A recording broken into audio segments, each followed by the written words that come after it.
Hello friends, welcome back to our YouTube channel. Today we are going to start one shot lectures of physics जिसमें आज हम class 12th का first chapter electrostatic unit का first chapter electric charges and electric field start करने वाले हैं. So let's start. सबसे पहले हम इलेक्ट्रोस्टैटिक का मीनिंग जानते हैं. इलेक्ट्रोस्टैटिक में इलेक्ट्रो का मीनिंग क्या है? चार्ज.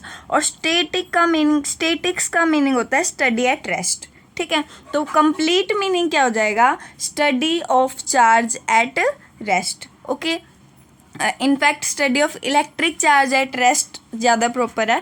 ठीक है, इसके बाद हमने यहाँ पे एक वर्ड पढ़ा चार्ज. तो अब हम चार्ज के बारे में जानते हैं कि चार्ज क्या है. तो सबसे पहले चार्ज क्या है? Physical property of matter which cause it to experience force when placed in electric field. Like देखो, ये दो मैटर है कोई भी. ठीक है, इनको क्या कर दिया हमने? इलेक्ट्रिक फील्ड में प्लेस कर दिया. इस पे भी पॉजिटिव चार्ज है, इस पे भी पॉजिटिव चार्ज है.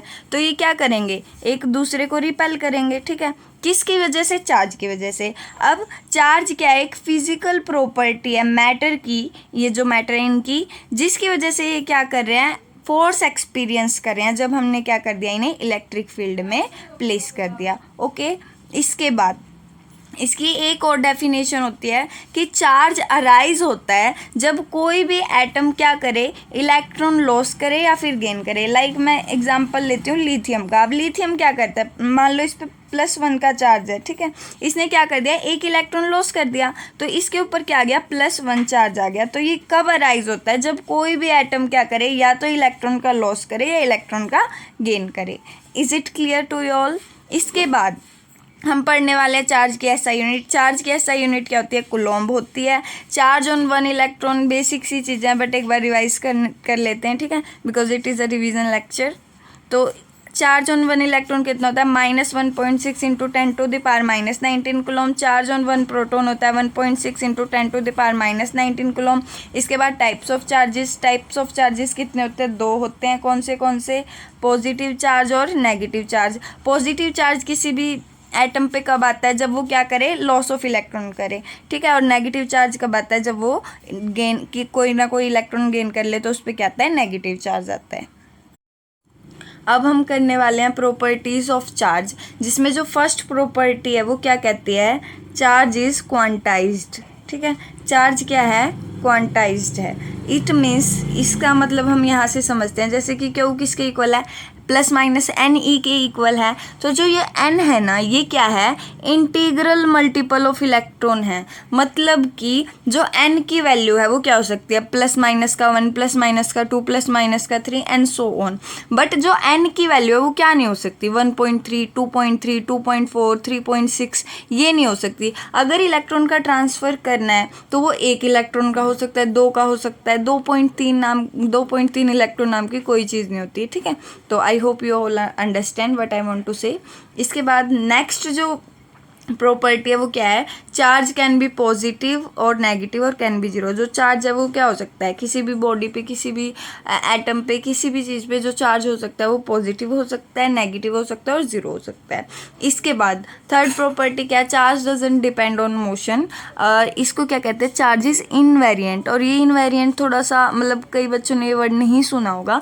तो इनवेरिएंट मतलब कि जो चार्ज है वो मोशन पे डिपेंड नहीं करता है. अगर आप चार्ज को लाइट की स्पीड 3 × 10⁸ की स्पीड से भी चलाते हो तो भी अगर उस पर 2 कूलम्ब चार्ज है, ठीक है, अगर 2 कूलम्ब चार्ज है तो 2 ही कूलम्ब रहेगा उस पर, वो चार्ज चेंज नहीं होगा. इसके बाद फोर्थ प्रॉपर्टी क्या कहती है? Charge is additive in nature. मतलब कि जो टोटल चार्ज है किसी भी सिस्टम पे वो क्या है? सम ऑफ इंडिविजुअल चार्जेस है. लाइक अगर किसी बॉडी पे क्या हो? +3 और -2 का चार्ज हो तो क्यू नेट कितना आ जाएगा? 1. ठीक है, इनका टोटल सम आ जाएगा.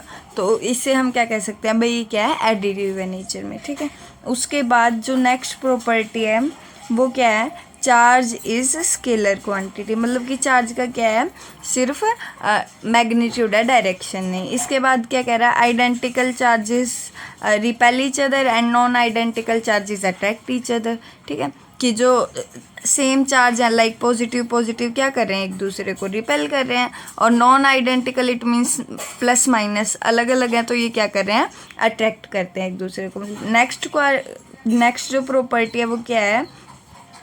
Charge is conservative in nature. ठीक है, चार्ज क्या है, कंजर्वेटिव, मतलब कि चार्ज को ना ही क्रिएट करा जा सकता है ना ही डिस्ट्रॉय किया जा सकता है। इसको सिर्फ हम क्या कर सकते हैं, एक बॉडी से दूसरी बॉडी में ट्रांसफ़र कर सकते हैं। एंड नेक्स्ट इज जो चार्ज की बिगेस्ट यूनिट है वो कितनी होती है, 1 फैराडे, और 1 फैराडे की वैल्यू कितनी होती है, 96500 कूलॉम। ठीक है, I hope it this all is clear to you. Property important है बिकॉज इनमें से आ जाएगा which statement is true and this are very basic, so you. अब हम करने वाले हैं मेथड ऑफ चार्जिंग, जिसमें जो फर्स्ट मेथड है वो क्या है, फ्रिक्शन।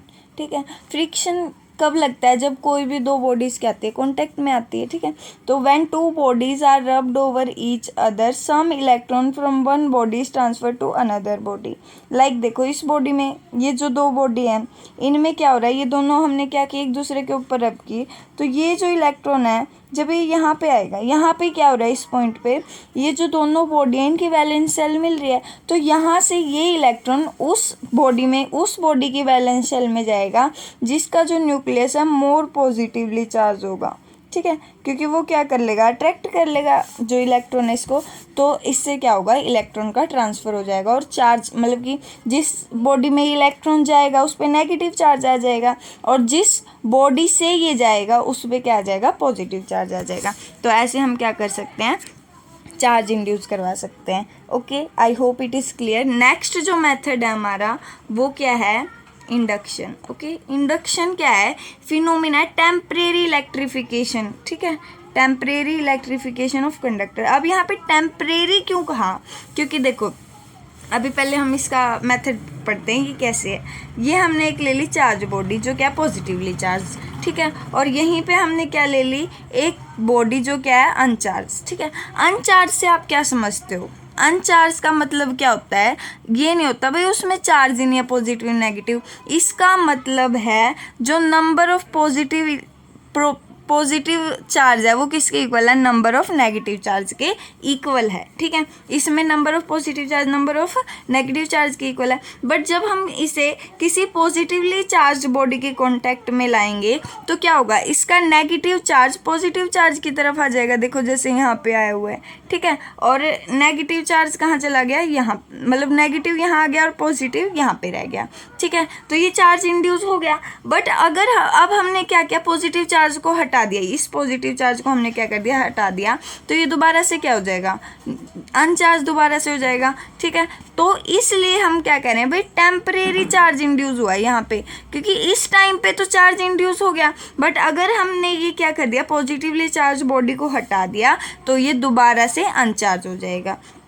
अगर हमें इसे परमानेंटली चार्ज करना है तो हम क्या कर सकते हैं, इसकी अर्थिंग कर सकते हैं। अर्थिंग करने से क्या होगा, अब परमानेंटली चार्ज करने के लिए इसे क्या करेंगे, हम अर्थिंग कर देंगे। अर्थिंग करने से क्या होगा, जो अर्थ से इलेक्ट्रॉन है वो क्या करेंगे, इस बॉडी में जाएंगे। ठीक है, और बॉडी में जाके क्या करेंगे, पॉजिटिव चार्ज के साथ जो इलेक्ट्रॉन है ये दोनों क्या हो जाएंगे, न्यूट्रल हो जाएंगे एक साथ। ठीक है, पॉजिटिव और नेगेटिव चार्ज। इसके बाद जो ये दोनों तो हो गए न्यूट्रल, अब ये नेगेटिव चार्ज बच गया बॉडी में। ठीक है, और इसकी वजह से, इस नेगेटिव चार्ज की वजह से क्या हो जाएगी, ये बॉडी परमानेंटली नेगेटिवली चार्ज हो जाएगी। ठीक है, क्यों, क्योंकि इसमें क्या हो गया, नंबर ऑफ इलेक्ट्रॉन क्या है जो पॉजिटिव चार्ज से है वो ज़्यादा हो जाएंगे। ठीक है, जिसकी वजह से ये क्या हो जाएगी, नेगेटिवली चार्ज। उसके बाद हम पढ़ेंगे गोल्ड लीफ इलेक्ट्रोस्कोप के बारे में। इसके बारे में ज़्यादा ब्रीफ में तो नहीं पढ़ेंगे, बस ये क्या है, एक डिवाइस है which is use to detect the presence of charge. मतलब कि इससे हम क्या देखते हैं, किसी भी जो बॉडी है उसमें चार्ज की प्रेजेंस देखते हैं। ठीक है, by principle of electrostatic induction. But इसकी एक लिमिटेशन होती है, वो क्या होती है, हमें ये नहीं पता चलता कि भाई इसमें पॉजिटिव चार्ज है या नेगेटिव चार्ज है। ओनली हमें सिर्फ ये पता चलता है भाई उसमें चार्ज की प्रेजेंस है या नहीं है। अब हम करने वाले हैं कूलॉम्स लॉ ऑफ इलेक्ट्रोस्टैटिक। ये क्या कहता है, electrostatic force between two charges, किन्हीं भी दो चार्जेस के बीच में, लेट्स से ये Q1 है ये Q2 है, ठीक है, इनके बीच में जो फोर्स लगेगा, ठीक है, इनके बीच की सेपरेशन है लेट्स से R, ठीक है, जो इनके बीच में फोर्स लगेगा वो डायरेक्टली प्रोपोर्शनल होगा इन दोनों चार्जेस के मैग्नीट्यूड के प्रोडक्ट के। ठीक है, इन दोनों चार्जेस के मैग्नीट्यूड के प्रोडक्ट के डायरेक्टली प्रोपोर्शनल होगा और इनवर्सली प्रोपोर्शनल होगा इनके बीच की सेपरेशन के स्क्वायर के। ठीक है, तो नेट रिलेशन क्या आ जाएगा, F is directly proportional to Q1 Q2 by R का स्क्वायर। ठीक है, और फिर ये जो डायरेक्टली प्रोपोर्शनैलिटी का साइन है इसको हटाने के लिए हम किसका यूज़ करते हैं, K का। और K क्या है यहाँ पर, K है इलेक्ट्रोस्टैटिक फोर्स कांस्टेंट। ठीक है, और जो ये K होता है ये मीडियम डिपेंडेंट होता है। इट मीन्स इसकी value medium to medium change करती है। लाइक वाटर में कुछ होगी, एयर में कुछ होगी, वैक्यूम में कुछ होगी। और for free space it means vacuum के लिए जो K की वैल्यू होती है वो कितनी होती है, 9 × 10⁻⁻9 न्यूटन मीटर स्क्वायर कुलोम के -2। ये ऐसा यूनिट हमने कैसे निकाल लिया, ये निकालते हैं। देखो जैसे फोर्स किसके इक्वल था, K/Q1 Q2 by R square के, तो सबको फोर्स की साइड भेजो, सिर्फ K को इस साइड रखो। K किसके इक्वल है, फोर्स इंटू में R का स्क्वायर बाय Q1 Q2। ठीक है, ये आ गया। तो अब फोर्स की ऐसा यूनिट क्या होती है, न्यूटन। R स्क्वायर, R क्या है, डिस्टेंस है। ठीक है, तो इसकी ऐसा यूनिट क्या होगी, मीटर। और R का स्क्वायर तो मीटर का स्क्वायर। और चार्ज की ऐसा यूनिट क्या होती है, कुलोम्ब। तो कुलोम्ब और ऊपर जाके क्या हो जाएगी, -2, क्योंकि Q1 Q2 दो चार्ज हैं। ठीक है, तो इसकी ऐसा यूनिट क्या हो जाएगी, न्यूटन मीटर स्क्वायर कुलोम्ब की -2। डायमेंशन भी आप निकाल लेना क्योंकि डायमेंशन बेस्ड क्वेश्चन भी आ सकते हैं। ठीक है, और K की वैल्यू क्या होती है, 1/4πε0, वेयर ε0 क्या है, permittivity of free space. Free space का मतलब मैं आपको बता चुकी हूँ, वैक्यूम। और इसकी वैल्यू कितनी होती है, 8.85 इंटू में 10⁻⁻12 न्यूटन इनवर्स मीटर -2 कुलोम्ब का स्क्वायर। ये कैसे इसके ऐसा यूनिट कैसे निकाल सकते हो, K किसकी इक्वल है, 1/4πε0। ठीक है, तो ε0 को तो यहाँ से क्या हो जाएगी, इसकी ऐसा यूनिट निकल जाएगी ε0, तो वो 4π तो कांस्टेंट है, तो ε0 की यूनिट क्या आ जाएगी, 1 जो K की यूनिट थी, मतलब न्यूटन मीटर स्क्वायर और कुलोम्ब की -2। ठीक है, इसको ये क्या आ जाएगी, ε0 की यूनिट। ठीक है, इसके बाद फोर्स किसके इक्वल होता है, K की वैल्यू कितनी है, 1/4πε0, यहाँ पे हमने पुट कर दी है। बाद है रिलेटिव परमिटिविटी। रिलेटिव परमिटिविटी को हम डाइलेक्ट्रिक कांस्टेंट भी कहते हैं और इसको हम डिनोट करते हैं कैपिटल K से। ठीक है, और ये क्या होता है, permittivity of medium by permittivity of free space. ठीक है, एप्सिलॉन ऑफ मीडियम बाय ε0। ठीक है, इट इज़ इम्पोर्टेंट, ये रिलेशन इंपॉर्टेंट है क्योंकि इससे सीधा क्वेश्चन बन जाता है कई बार। वैसे तो न्यूमेरिकल बहुत कम आते हैं, क्या पता सीधा फॉर्मूला ही आ जाए, या फिर अगर क्वेश्चन देंगे तो दो चीज़ों की वैल्यू देके आपसे थर्ड चीज़ की वैल्यू पूछ लेंगे। And this is very important, so इसको याद कर लीजिएगा। इसके बाद क्या है, सुपरपोजिशन प्रिंसिपल। सुपरपोजिशन प्रिंसिपल क्या कहता है कि for system of charges net force on charge is vector sum of forces due to all individual charges. Like अगर मैंने Q1 चार्ज उठा लिया, ठीक है, इस पे जो नेट फोर्स होगा जो Q2 Q3 Q4 ने लगाया होगा वो क्या होगा, F1 नेट, मतलब कि एक पे जो नेट फोर्स होगा वो क्या होगा, force due to all individual charges का वेक्टर सम। मतलब जो 2 ने एक पे लगाया, 3 ने एक पे लगाया, 4 ने एक पे लगाया, उन सब का क्या होगा, उन सब चार्जेस के द्वारा लगाया गया Q1 पे जो फोर्स होगा उन इंडिविजुअल चार्जेस के द्वारा लगाया गया फोर्स का क्या होगा, vector sum. Okay, next is electric field. Electric field क्या होती है, electrically modified region which is in the influence of electrostatic force. Electrically modified वो रीजन जो क्या हो, इलेक्ट्रोस्टैटिक फोर्स की इन्फ्लुएंस में हो। जैसे कि देखो ये Q चार्ज है, इस पर हमें क्या करना है, इलेक्ट्रिक फील्ड निकालनी है। जिस पे हमें निकालनी होती है उसे हम कहते हैं सोर्स चार्ज, और ये है टेस्ट चार्ज, यहाँ तक हमें देखनी है। ठीक है, तो देखो इलेक्ट्रिक फील्ड इस पॉइंट पे कितनी होगी, F/Q0। ठीक है, Q0 क्या है, टेस्ट चार्ज, और जहाँ पे जो Q0 है ना टेंस टू 0 होना चाहिए, मतलब कि इस पे जो चार्ज है वो बहुत बहुत स्मॉल होना चाहिए, मतलब कि टेंस टू 0। क्यों, क्योंकि हमें किसकी इलेक्ट्रिक फील्ड निकालनी है, सोर्स चार्ज की निकालनी है, मतलब कि Q की निकालनी है। और अगर ये इस चार्ज का मैग्नीट्यूड होगा, ज़्यादा होगा, तो क्या होगा, इसकी जो इलेक्ट्रिक फील्ड है वो भी साथ में काउंट होगी, बट हमें तो सिर्फ इसकी काउंट करनी है, तो इसलिए हम इसका जो मैग्नीट्यूड है वो टेंस टू 0 लेते हैं। और बाय कन्वेंशन, ठीक है, इसका हम चार्ज क्या लेते हैं, पॉजिटिव चार्ज लेते हैं। ओके, ये था। और इसके बाद जो इलेक्ट्रिक फील्ड की एसआई यूनिट है वो क्या है, न्यूटन कूलम्ब इनवर्स। लाइक देखो इलेक्ट्रिक फील्ड किसके इक्वल है, फोर्स बाय चार्ज।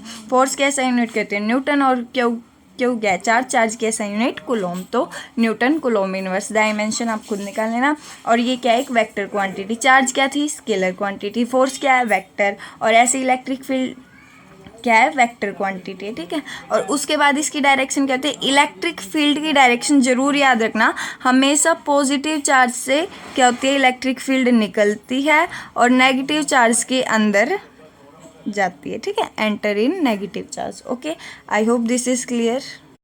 नेक्स्ट है इलेक्ट्रिक फील्ड लाइन। ठीक है, इलेक्ट्रिक फील्ड लाइन क्या होती है, the path followed by unit positive charge when placed in electric field. जब एक unit positive charge electric field में प्लेस किया जाता है तो उसके द्वारा फॉलो किया गया पाथ, ठीक है, उसे हम क्या कहते हैं, इलेक्ट्रिक फील्ड लाइन। उसके बाद हम करने वाले हैं properties of electric field line. Properties are important.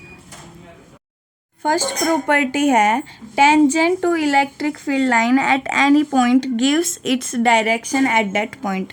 Like देखो यहाँ पे जैसे ये कोई, इसकी टेंजेंट क्या होगी, ये ऐसे, ठीक है, तो इसकी डायरेक्शन यहाँ पे ये दे रहा है। ठीक है, इसके बाद नेक्स्ट क्या है, नेक्स्ट है two electric field lines can never intersect each other. ये कह रहा है भाई टू इलेक्ट्रिक फील्ड लाइन कभी भी एक दूसरे को इंटरसेक्ट नहीं कर सकती। जैसे कि देखो ये एक इलेक्ट्रिक फील्ड लाइन थी, एक इसको ऐसे मान लो कर दी इंटरसेक्ट, तो इस पॉइंट पे इसकी डायरेक्शन क्या होगी, इस साइड। तो एक ही पॉइंट पे इलेक्ट्रिक फील्ड लाइन की दो डायरेक्शन तो नहीं हो सकती। ठीक है, तो इसलिए कोई भी दो इलेक्ट्रिक फील्ड लाइन, ये इलेक्ट्रिक फील्ड लाइन और ये इलेक्ट्रिक फील्ड लाइन एक दूसरे को इंटरसेक्ट नहीं कर सकती, बिकॉज अगर ऐसा होगा तो यहाँ पे एक पॉइंट पे इलेक्ट्रिक फील्ड की दो डायरेक्शन आ जाएगी और ये पॉसिबल नहीं है। ओके, इसके बाद नेक्स्ट प्रॉपर्टी क्या है, relative closeness of lines give strength of electric field. जितनी ज़्यादा क्लोजनेस होगी इलेक्ट्रिक फील्ड में उतनी ही ज़्यादा क्या होगी, स्ट्रेंथ होगी इलेक्ट्रिक फील्ड की। ठीक है, नेक्स्ट पॉइंट क्या है, electric field line always originate from positive charge and enter in negative charge और इन्फिनिटी। ठीक है, पॉजिटिव चार्ज से हमेशा जो इलेक्ट्रिक फील्ड है वो निकलती है और नेगेटिव के अंदर एंटर करती है। ठीक है, और जिसकी वजह से ये क्या नहीं करती, क्लोज लूप फॉर्म करती है। ये एक इम्पोर्टेंट पॉइंट है, बिकॉज जो मैग्नेटिक फील्ड है वो क्लोज लूप बनाती हैं, but electric field line close loop नहीं बनाती है। इससे क्वेश्चन बन सकता है, तो इसे याद रखना। नेक्स्ट पॉइंट क्या है, जो इलेक्ट्रिक फील्ड लाइन है वो हमेशा क्या करती है, सरफेस से परपेंडिकुलरली ओरिजिनेट होती है। मतलब कि जैसे ये सरफेस है तो इससे हमेशा क्या होगी, परपेंडिकुलरली ओरिजिनेट होगी। ठीक है, and last point is electric field line exert lateral pressure. जो इलेक्ट्रिक फील्ड लाइन है ये क्या एक्सर्ट करती हैं, लेटरल प्रेशर एक्सर्ट करती हैं। अब हम करेंगे electric field due to charge ring on its axis. Electric ring है जो उसके एक्सिस पर, ठीक है, क्या निकालनी है हमें, इलेक्ट्रिक फील्ड। ठीक है, तो देखो अब यहाँ पे इस रिंग का हम सिंपली तो निकाल नहीं सकते, तो हम यहाँ पे क्या लेंगे, एक डीएल ले लेंगे यहाँ पे और यहाँ पे भी डीएल। ठीक है, तो इसे इस पॉइंट को मिला दिया, ये मान लो कोई पी पॉइंट है। ठीक है, और ये जो एक्स एक्सिस से है ये कौन सा एंगल बना रहे हैं, थीटा एंगल बना रहे हैं। ठीक है, ये थीटा एंगल, और इसके वर्टिकल अपोजिट एंगल है ये, तो ये भी थीटा। वैसे ये थीटा तो ये भी थीटा। ठीक है, ये क्या है, डीएल की वजह से क्या इलेक्ट्रिक फील्ड होगी, डीई। वैसे यहाँ पे भी डीएल की वजह से डीई इलेक्ट्रिक फील्ड। ठीक है, अब थीटा के अलोंग कौन सा कंपोनेंट होता है, डीई कोस थीटा। ठीक है, और थीटा से अवे कौन सा होता है, साइन थीटा। तो ये क्या हो जाएगा, डीई साइन थीटा, ये भी डीई साइन थीटा। और ये क्या हो जाएंगे, आपस में सेम है, मैग्नीट्यूड सेम है, डायरेक्शन अपोजिट, तो कैंसिल हो जाएंगे, तो ये तो कट जाएंगे आपस में, फिर बच जाएगा ये कंपोनेंट। ठीक है, और इसकी हेल्प से जब हम इलेक्ट्रिक फील्ड निकाल लेंगे तो क्या आएगी, इलेक्ट्रिक फील्ड के क्यू इस पे चार्ज है, एक्स क्या है, इस पॉइंट से रिंग के सेंटर का डिस्टेंस। ठीक है, और फिर X square plus R square की 3/2।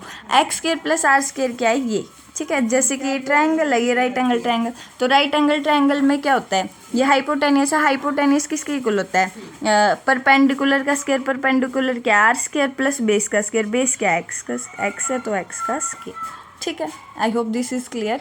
नेक्स्ट क्या है, इसकी जो इलेक्ट्रिक फील्ड होगी रिंग के सेंटर पे वो कितनी होगी, 0 होगी। और एक प्रॉपर्टी मिस हो गई इलेक्ट्रिक फील्ड की, कि जो कंडक्टर होता है, कंडक्टर के अंदर चार्ज क्या होता है, 0। कंडक्टर के अंदर चार्ज क्या होता है, 0। और कंडक्टर के अंदर इलेक्ट्रिक फील्ड भी नहीं होती है, ठीक है। तो कंडक्टर के अंदर यही पॉइंट याद रखना है, होलो कंडक्टर, ठीक है, उसके अंदर क्या होता है, इलेक्ट्रिक फील्ड 0 होती है, नहीं होती, ठीक है, चार्ज भी 0 होता है। उसके बाद हम क्या पढ़ेंगे, इलेक्ट्रिक डाइपोल, ठीक है। इलेक्ट्रिक डाइपोल क्या होता है, system of two equal and opposite charges, मतलब कि दो इक्वल और अपोजिट चार्ज, जब उनके बीच में क्या हो, स्मॉल डिस्टेंस हो। जैसे कि ये दो चार्ज हैं, ठीक है, ये इसका मैग्नीट्यूड मान लो Q है और इसका मैग्नीट्यूड क्या है, -Q, ठीक है। और इनके बीच में एक स्मॉल डिस्टेंस है, कितना है, 2L, ठीक है। तो ये क्या है, एक इलेक्ट्रिक डाइपोल है। इसके बाद है इलेक्ट्रिक डाइपोल मूवमेंट, ठीक है, it is important. Electric dipole movement क्या होता है, product of magnitude of charge with length of dipole. Like देखो, इसमें product of magnitude of charge, charge का मैग्नीट्यूड क्या है, Q, इनटू में लेंथ कितनी है, length of dipole, length of dipole कितनी है, 2L, ठीक है। तो Q इनटू में 2L, ये क्या है, डाइपोल मूवमेंट। डाइपोल मूवमेंट को हम किससे डिनोट करते हैं, P से, P के ऊपर वेक्टर का साइन, या फिर M से भी कर देता है कोई कोई, ठीक है, इसके ऊपर भी वेक्टर का साइन लगा देना, ठीक है। इसके बाद क्या है, वेक्टर को, और ये क्या है, डाइपोल मूवमेंट वेक्टर क्वांटिटी है, ठीक है। और इसकी डायरेक्शन क्या है, नेगेटिव टू पॉजिटिव। वैसे इलेक्ट्रिक फील्ड क्या थी, वेक्टर क्वांटिटी, ठीक है, उसकी डायरेक्शन क्या थी, पॉजिटिव टू नेगेटिव। और इलेक्ट्रिक डाइपोल मूवमेंट की डायरेक्शन क्या है, नेगेटिव टू पॉजिटिव, ठीक है। इसके बाद इसकी SI यूनिट क्या है, देखो डाइपोल किसकी इक्वल है, चार्ज इंटू में लेंथ। चार्ज की SI यूनिट क्या होती है, कूलॉम्ब, और लेंथ की मीटर, तो इसकी क्या होगी, कूलॉम्ब मीटर, ओके।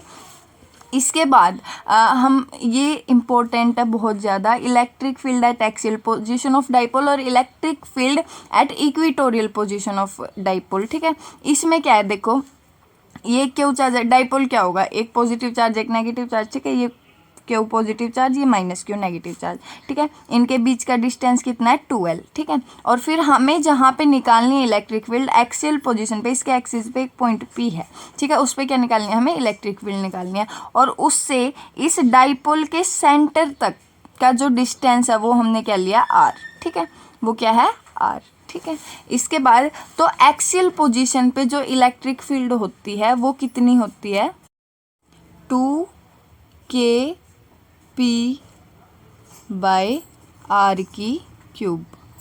ठीक है, ये होती है। देखो ये रही इलेक्ट्रिक फील्ड किसके इक्वल है, 2kp/r³, एक्सियल पर इलेक्ट्रिक फील्ड एट एक्सियल, ठीक है। और इसकी डायरेक्शन क्या होगी, PB, P से B की तरफ, ठीक है। और नेगेटिव टू पॉजिटिव, एक्सियल पे जो एक्सियल एक्सिस पे जो इलेक्ट्रिक फील्ड की डायरेक्शन होती है वो नेगेटिव टू पॉजिटिव होती है, इसे याद रखना, ठीक है। उसके बाद हम करें electric field at equatorial position which is also most important, ठीक है। तो इसमें क्या है, देखो ये Q चार्ज है, ये -Q चार्ज है, तो ये डाइपोल है। और इनके बीच में स्मॉल डिस्टेंस है जो कितना है, 2L, ठीक है। इसके बीच में हमने एक लाइन खींच दी है, ठीक है, ये रही, ठीक है, जो इन्हें इक्वल पार्ट्स में डिवाइड करती है। L तो 2L है, तो हाफ कितना होगा, LL हो जाएगा, ठीक है। ये इक्वेटोरियल एक्सिस पे पॉइंट है P, ये रहा, ठीक है, ये P पॉइंट है, ठीक है। इस पे हमें क्या करनी है, इलेक्ट्रिक फील्ड निकालनी है। तो दोनों, अब ये पॉजिटिव एक्सिस है, पॉजिटिव चार्ज है, तो पॉजिटिव चार्ज से क्या होता है, इलेक्ट्रिक फील्ड निकलती है। तो यहाँ पे क्या हो रही है, इलेक्ट्रिक फील्ड निकल रही है, इसको हमने नाम दे दिया E1। और ये क्या, नेगेटिव चार्ज, तो इसमें क्या होगी, इलेक्ट्रिक फील्ड एंटर करेगी, जिसकी वजह से इसे क्या ना, जिसकी वजह से यहाँ पे इलेक्ट्रिक फील्ड की डायरेक्शन ये है, और इसको नाम दे रखा है E2, ठीक है। अब हमने मान लिया भाई ये एक्सियल एक्सिस से, ठीक है, ये लाइन थीटा एंगल बना रही है, ठीक है, ये थीटा एंगल है। तो ये देखो, ये क्या है, ये इसका ये इसका अल्टरनेट इंटीरियर एंगल है, ठीक है। ये थीटा, तो ये भी थीटा, और ये थीटा है, तो ये भी क्या होगा, थीटा, ठीक है। और ये दोनों क्या, वर्टिकल अपोजिट एंगल, तो ये भी कितना हो जाएगा, थीटा, ठीक है। अब देखो थीटा के अलोंग कौन सा कंपोनेंट होता है, कोस थीटा, तो E2 का क्या हो जाएगा, E2 कोस थीटा, ठीक है। और E1 E1 कोस थीटा इस डायरेक्शन में, ठीक है। और इस डायरेक्शन में क्या होगा, E2 साइन थीटा, क्योंकि इसकी इस साइड ये डायरेक्शन है E2, तो यहाँ पे क्या हो जाएगा E2 साइन थीटा, और यहाँ पे E1 का E1 sine theta. E1 is equals to E2 है, तो ये दोनों का मैग्नीट्यूड इक्वल है और डायरेक्शन अपोजिट, तो ये दोनों क्या हो जाएंगे, कैंसिल, ठीक है। तो नेट क्या बच गया, E1 cos theta plus E2 cos theta, ठीक है। जब हम इसको पूरा सोल्व करेंगे तो ये क्या आ जाएगा, इक्वेटोरियल पे KP/r³। देखो पूरा डेरिवेशन करवाने का टाइम नहीं है, तो इसलिए मैंने सीधा फॉर्मूला लिख दिया, आप याद कर लेना, ठीक है। और ये डायरेक्शन क्या होगी इसकी, positive to negative. Axial axis पे क्या थी, नेगेटिव टू पॉजिटिव, और यहाँ पे क्या होगी, positive to negative. Okay, I hope you all understand. और एक क्या, इससे कैसे क्वेश्चन आ सकते हैं, मान लो ऐसे आ जाए, electric field, ratio of electric field at axial axis and equatorial axis, तो क्या हो जाएगी 2kp/r³/kp/r³, kp/r³ से kp/r³ कट जाएगा, तो रेशियो क्या आ जाएगी 2/1, 2:1, ठीक है। तो electric field at axial axis क्या होगी, 2 times of electric field at equatorial axis, ठीक है। उसके बाद हम क्या करेंगे, टॉर्क। टॉर्क क्या होता है, torque on dipole in a uniform electric field. Uniform electric field में पढ़ेंगे पहले, ठीक है। देखो जैसे कि यहाँ पे क्या है, ये यूनिफॉर्म इलेक्ट्रिक फील्ड है, ये इलेक्ट्रिक फील्ड, ठीक है। और इसके बाद देखो यहाँ पे है हमारा एक डाइपोल, ये रहा, ठीक है। यहाँ पे नेगेटिव चार्ज है -Q, और यहाँ पे है पॉजिटिव चार्ज +Q, ठीक है, ठीक है। तो फिर क्या होगा, इस पे इलेक्ट्रिक फील्ड फोर्स लगाएगी QE, ठीक है, इस डायरेक्शन में इस पे लगेगा QE, ठीक है। और नेगेटिव चार्ज पे उल्टी डायरेक्शन में लगेगा -QE फोर्स, ठीक है, ये लग रहा है। इसके बाद तो नेट फोर्स कितना होगा, देखो इस पे +QE लग रहा है, इस पे -QE लग रहा है, तो F नेट कितना हो गया, QE -QE, क्योंकि नेट फोर्स क्या होता है, वेक्टर सम, इंडिविजुअल चार्जेस का वेक्टर सम, तो +QE -QE, तो नेट फोर्स कितना आ गया 0। इट मीन्स जब भी यूनिफॉर्म इलेक्ट्रिक फील्ड होगी तो डाइपोल पे फोर्स कितना होगा, 0, ठीक है। और टॉर्क होता क्या है, मैग्नीट्यूड ऑफ फोर्स इनटू में perpendicular distance between their lines of action. देखो जैसे कि यहाँ पे मैग्नीट्यूड ऑफ फोर्स क्या है, QE, ठीक है, मैग्नीट्यूड ऑफ फोर्स तो QE है। अब परपेंडिकुलर डिस्टेंस कैसे निकालते हैं, हमने मान लिया ये जो डाइपोल है ये एक्सियल एक्सिस के साथ कौन सा एंगल बना रहा है, थीटा एंगल। जो ये एंगल है ये इन दोनों के बीच में ये कितना है, थीटा, ठीक है। तो 2L इसके अलोंग, मतलब कि थीटा के अलोंग जो कंपोनेंट होता है वो क्या होता है, 2L कोस थीटा, ठीक है। और यहाँ वर्टिकल जो मतलब कि जो परपेंडिकुलरली जो एक्सिस होगा वो क्या हो जाएगा, 2L साइन थीटा। तो हमें क्या चाहिए था, परपेंडिकुलर डिस्टेंस, तो वो कितना है 2L साइन थीटा। तो टाउ किसके इक्वल हो गया, QE इंटू में 2L साइन थीटा। अगर मैं क्या उठा लूँ यहाँ से Q और यहाँ से 2L, Q2L, और हमने पढ़ा था Q2L चार्ज इंटू में मैग्नीट्यूड ऑफ चार्ज इंटू में डायरेक्शन किसके इक्वल होता है, डाइपोल मोमेंट के। और डाइपोल मोमेंट को हम किससे डिनोट करते हैं, P से, तो ये P है, ठीक है, P, और ये E साइन थीटा, ऐसे कैसा, तो ये क्या हो गया PE साइन थीटा। और साइन थीटा क्या होता है, वेक्टर प्रोडक्ट होता है, इसलिए हम इसे क्या लिख सकते हैं, P क्रॉस E। तो टाउ का फॉर्मूला क्या आ गया, P cross E, PE sine theta, ठीक है। I hope it is clear. देखो टाउ किसके इक्वल है, PE साइन थीटा के इक्वल है। अब देखो थीटा की वैल्यू कुछ भी हो सकती है, अगर थीटा 0 है, ठीक है, तो साइन थीटा कितना होता है 0, तो टाउ भी कितना आ जाएगा 0, ठीक है। अब नेक्स्ट अगर थीटा 90 है तो साइन 91, तो टाउ किसके इक्वल आ जाएगा, PE डाइपोल मोमेंट इनटू में इलेक्ट्रिक फील्ड। और ये क्या होती है, मैक्सिमम वैल्यू होती है टॉर्क की, ठीक है, ये मैक्सिमम टॉर्क होता है जितना लगाया जा सकता है, तो क्वेश्चन बन सकता है ना, ठीक है। और थीटा अगर 180 है तो साइन 180 कितना होता है, वो भी 0 होता है, तो ये टाउ कितना आ जाएगा 0, ठीक है। अब अगर टाउ 0 है, ठीक है, और यूनिफॉर्म इलेक्ट्रिक फील्ड है तो फोर्स तो 0 था ही, टाउ भी जीरो हो गया। और जब ये दोनों चीज़ें ज़ीरो होती हैं, if force and torque both are zero then dipole is in equilibrium. तो डाइपोल किस में होता है? इक्विलिब्रियम में। इट मीन्स जब थीटा ज़ीरो है तो भी इक्विलिब्रियम है, और जब थीटा 180 है तो भी क्या है? इक्विलिब्रियम है। जब थीटा ज़ीरो होता है, जब किस में होता है? Stable equilibrium. और जब थीटा 180 होता है तो इक्विलिब्रियम को क्या कहते हैं हम? Unstable equilibrium. तो ये चीज़ याद रखनी है आपको, ठीक है। हर एक चीज़ बिल्कुल ध्यान से पढ़कर याद करनी है। जब थीटा ज़ीरो तो टाउ ज़ीरो, और यहाँ पे यूनिफॉर्म इलेक्ट्रिक फील्ड होगी तो फोर्स भी ज़ीरो था। और जब दोनों चीज़ें ज़ीरो होती हैं, जब डाइपोल किस में होता है? इक्विलिब्रियम में होता है, ठीक है। तो इक्विलिब्रियम में डाइपोल कब कब आया? जब थीटा ज़ीरो था। एंड कंडीशन इज़ दैट कि फोर्स भी क्या होना चाहिए? ज़ीरो होना चाहिए। और फोर्स कब ज़ीरो होता है? जब फोर्स ज़ीरो कब होता है? जब इलेक्ट्रिक फील्ड क्या हो? यूनिफॉर्म हो, ठीक है। और फिर थीटा यहाँ पे टाउ दोनों जगह ज़ीरो है, फोर्स भी ज़ीरो है। तो इक्विलिब्रियम स्टेबल कब होगा? जब थीटा ज़ीरो होगा, और जब थीटा 180 तो अनस्टेबल इक्विलिब्रियम। याद रखना है, ठीक है। और उसके बाद ये चीज़ इंपॉर्टेंट है कि अगर आप डाइपोल को यूनिफॉर्म इलेक्ट्रिक फील्ड में रख रहे हो तो फोर्स कितना आएगा? ज़ीरो आएगा, ठीक है। फोर्स ज़ीरो क्यों आएगा? देखो वो चीज़ हमने पीछे कर लिया, क्योंकि ये डाइपोल है, इस पे इस साइड फोर्स लग रहा है और इस साइड फोर्स लग रहा है। जब ये मूव करेगा, आप अपने हाथ में पेन लो और इस पॉइंट पे आगे की तरफ फोर्स लगा के देखो, इस पे पीछे की तरफ, तो यू विल सी डैट ये रोटेट तो कर रहा है बट आगे मोशन नहीं करेगा, ठीक है। तो इट मीन्स इस पे फोर्स नहीं लग रहा है, बस क्या लग रही है? टॉर्क लग रही है। I hope it is clear to you all. अब नेक्स्ट है एरिया वेक्टर। यहाँ से हम कह सकते हैं जो एरिया होता है वो क्या होता है? वेक्टर होता है, ठीक है।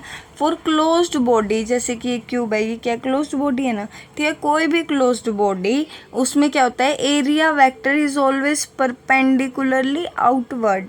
जो एरिया होता है वो हमेशा क्या होता है? परपेंडिकुलरली आउटवर्ड होता है, ओके। जैसे अब देखो ये सरफेस है, सॉरी ये क्लोज बॉडी है, ठीक है, क्यूब।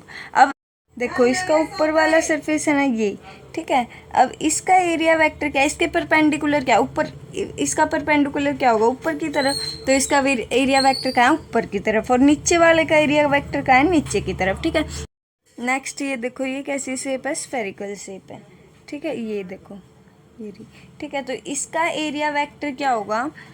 ऐसे परपेंडिकुलर, ठीक है, इससे। और यहाँ पे तो क्या थे? 6 साइड्स हैं, तो 6 एरिया वेक्टर थे क्यूब के केस में।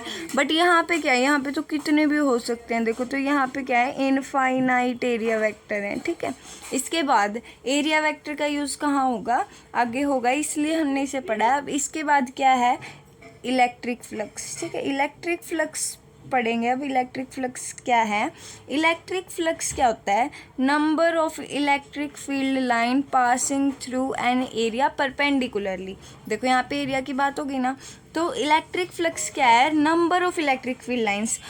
इलेक्ट्रिक फील्ड्स की लाइन के नंबर, जितनी लाइंस क्या हो रही हैं? किसी भी एरिया से परपेंडिकुलरली जा रही हैं, उनका नंबर क्या होता है? इलेक्ट्रिक फ्लक्स होता है, ठीक है। फाई का, इसे हम किससे डिनोट करते हैं? फाई से। और इसका फॉर्मूला क्या होता है? ई डॉट एस, ठीक है। डॉट क्या है? Scalar product. इसको हम क्या कह सकते हैं? E S cos theta. और इसकी एस आई यूनिट क्या हो जाएगी? इलेक्ट्रिक फील्ड की क्या होती है? न्यूटन पर कूलम्ब। और एस क्या है? एरिया की क्या होती है? Metre square. तो फ्लक्स की एसआई यूनिट क्या हो जाएगी? न्यूटन मीटर स्क्वायर पर कूलम्ब, ठीक है। और ये क्या है? एक स्केलर क्वांटिटी, ठीक है। अब देखो इलेक्ट्रिक चार्ज क्या था? Scalar quantity. Electric field vector quantity. Electric dipole vector quantity. और एरिया वेक्टर। और इलेक्ट्रिक फ्लक्स क्या है? Scalar. I hope this all clear to you. आगे चलते हैं। इसके बाद है गोस थ्योरम, ठीक है, which is important. Gauss theorem क्या कहती है? It states that total flux through a close surface ध्यान रखना है, is 1/ε0 times of the charge enclosed by close surface, ठीक है। तो ये क्या कहते हैं कि जो टोटल फ्लक्स होता है किसी भी क्लोज सरफेस के थ्रू, वो क्या होता है? 1/ε0 टाइम्स होता है, ठीक है। किसका? जो चार्ज है, मान लो क्यू है तो क्यू, ठीक है, Q/ε0। ये किसके इक्वल है? फ्लक्स के इक्वल, ठीक है। तो फाई किसके इक्वल होता है? Q/ε0। फाई क्या है यहाँ पे? फ्लक्स, ठीक है। Electric flux. तो उसके बाद आई थिंक जो गॉस थ्योरम है वो आपको क्लियर होगी। उसके बाद एप्लीकेशंस क्या क्या हैं गॉस थ्योरम की, मतलब अगर हम किसी चीज़ को पढ़ रहे हैं तो उसका यूज़ तो ऑब्वियसली कुछ ना कुछ होगा। तो गॉस थ्योरम के एप्लीकेशंस हम स्टडी करेंगे, which is another one important topic. तो सबसे पहले देखो electric field due to linear charge distribution, जैसे कि आप यहाँ पे देख सकते हो एक ये लीनियर चार्ज, मतलब कि ये क्या है, एक वायर है, ठीक है, ये पॉजिटिवली चार्ज है, तो इसमें हम क्या निकाल लेंगे, इलेक्ट्रिक फील्ड निकाल लेंगे।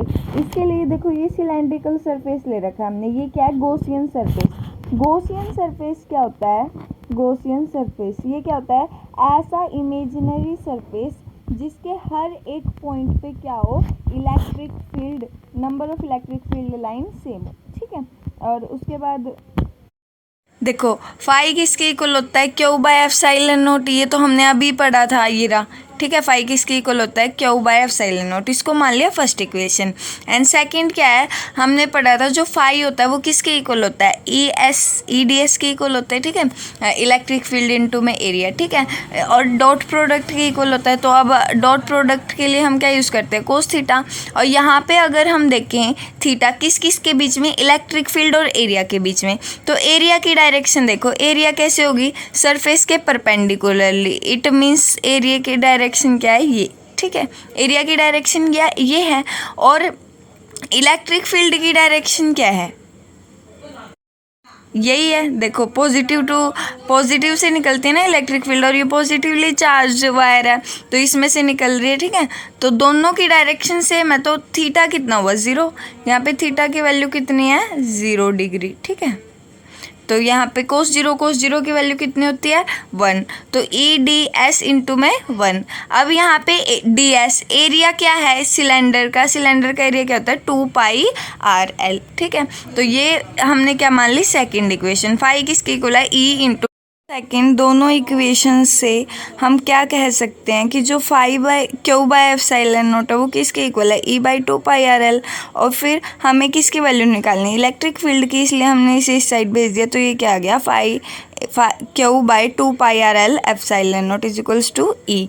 और उसके बाद अगर हम 1/4π एप्सिलॉन नॉट 2 से पहले ऊपर नीचे मल्टीप्लाई कर दी, तो यहाँ क्या हो जाएगा, 1/4π एप्सिलॉन नॉट हो जाएगा, ठीक है, जिसकी वैल्यू कितनी रख दी हमने, के और 2kq/rl, ये हमारा नेट फॉर्मूला आ जाएगा, ठीक है। वी कैन, और इससे हम क्या कर सकते हैं, कूलॉम्स लॉ भी डिड्यूस कर सकते हैं, बट हमें इसकी कोई ज़रूरत नहीं है, बस ये एप्लीकेशंस में है। इसके बाद electric field due to thin charge sheet, ये सिर्फ आप याद कर लो, देखो डेरिवेशन करने की कोई ज़रूरत नहीं है। ई किसके इक्वल होता है, σ/2 एप्सिलॉन नॉट, और थिक शीट की वजह से क्या आएगी, इलेक्ट्रिक फील्ड σ/एप्सिलॉन नॉट, ओके। लास्ट एप्लीकेशन है electric field due to spherical shell निकालने की, ठीक है। तो फर्स्टली स्फेरिकल शेल भी 2 टाइप की हो सकती है, होलो स्फेरिकल शेल हो सकती है और सॉलिड स्फेरिकल शेल हो सकती है। अब कहाँ पे निकालते हैं, किसी भी, हमने कोई पी पॉइंट मान लिया जिस पे हमें क्या निकालनी है, इलेक्ट्रिक फील्ड निकालनी है, ठीक है। तो सबसे पहले हमने ले लिया जो पी पॉइंट है वो कहाँ है, बाहर है, ठीक है। और उसका जो स्फेरिकल शेल है उसे डिस्टेंस है x, और जो स्फेरिकल शेल है उसकी रेडियस है r, ठीक है। तो फाई किसकी इक्वल है, क्यू बाय एप्सिलॉन नॉट, ये तो गॉस थ्योरम कहती है, ठीक है। उसके बाद फाई किसके इक्वल होता है, ई डी एस, और डी एस कितना हमारा, sorry E dot D S होता है, तो ई D S cos theta, theta कितना है, 0। देखो इलेक्ट्रिक फील्ड की डायरेक्शन भी यही है और एरिया की डायरेक्शन भी यही है, ठीक है, दैट्स वाई कोस 0। तो ई की वैल्यू कितनी आएगी, इसका एरिया, स्फीयर का एरिया कितना होता है, 4π, और रेडियस हमें लेनी है जहाँ पे पी पॉइंट है, पी पॉइंट का यहाँ बाहर, तो इससे रेडियस, इससे डिस्टेंस कितना है, x, तो यहाँ पे जो रेडियस हम लेंगे वो क्या लेंगे, x का स्क्वायर। तो फर्स्ट और सेकंड इक्वेशन से हम क्या कह सकते हैं, Q by epsilon naught is equals to e/4πx²। हमें किसकी वैल्यू निकालनी है, e की वैल्यू निकालनी है, तो सारी चीज़ों को इक्वल से उस साइड भेज के सिर्फ e को यहाँ पे रखेंगे। तो यहाँ पे क्या है, 1/4π एप्सिलॉन नॉट, इसको क्या लिख सकते हैं, के, तो k/x का स्क्वायर, ये इलेक्ट्रिक फील्ड आ गई पी पॉइंट पे। और अगर पी पॉइंट सरफेस पे लाई करता है तो रेडियस की वैल्यू कितनी हो जाएगी, r। पी पॉइंट कितने डिस्टेंस पे, r डिस्टेंस पे, ठीक है। सेम यही डेरिवेशन है, बस x की जगह क्या आ जाएगा r, ठीक है। और अगर p इनसाइड द सरफेस है तो ऑब्वियसली होलो सेल के अंदर चार्ज कितना होगा, 0, और फाई किसके इक्वल है, क्यू बाय एप्सिलॉन नॉट के इक्वल है, ठीक है। और फिर क्यू 0 है तो फाई 0, और फाई 0 है तो फाई किसके इक्वल होता है, ई डी एस के इक्वल होता है, phi is equals to E D S. तो नेट आंसर क्या आ जाएगा, E D S is equal to 0, तो ई की वैल्यू भी कितनी आ जाएगी, 0। तो इलेक्ट्रिक फील्ड इनसाइड द होलोस्फीयर, ठीक है, जो कंडक्टर है उसके अंदर इलेक्ट्रिक फील्ड कितनी होगी, 0 होगी। हमने इलेक्ट्रिक फील्ड की प्रॉपर्टीज़ में भी ये पढ़ा था, ठीक है। और सॉलिड स्फीयर के लिए फर्स्ट टू केस सिमिलर है, थर्ड केस में क्या होता है, क्योंकि ये सॉलिड स्फीयर है इसके अंदर चार्ज है, तो यहाँ पर जो इलेक्ट्रिक फील्ड की वैल्यू होगी वो क्या होगी, K Q X by R की क्यूब, ठीक है। I hope this all is clear to you. मैंने अपनी पूरी कोशिश की है इस वन शॉट में हर एक चीज़ को कवर करने की, और आई होप आपको सब कुछ अच्छे से समझ में आया होगा। और अगर कोई भी क्वेरी हो you can ask in the comment box. और thank you so much for watching this video. All the best for your preparation.